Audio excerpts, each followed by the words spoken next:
చాలా కాలం క్రితం ఒక పెద్ద ఏనుగు కొత్త అడవిలోకి వచ్చింది. అక్కడ స్నేహితులను సంపాదించాలనుకుంది. మొదటగా కోతిని కలిసింది. నీవు నా స్నేహితుడు అవుతావా అని అడిగింది. నీవు నాలాగా చెట్లపై ఊగలేవుగా, అందుకే స్నేహితుడు అవలేవు. తరువాత కుందేలును అడిగింది. కుందేలు చెప్పింది, నువ్వు చాలా పెద్దవాడివి, నా చిన్న హృదయంలో నువ్వు సరిపోవు.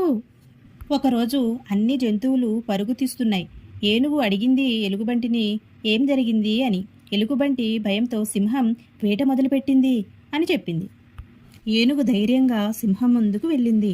దయచేసి నా స్నేహితులను బాధపెట్టకండి అంది. కానీ సింహం గర్జించి ముందుకు వచ్చింది.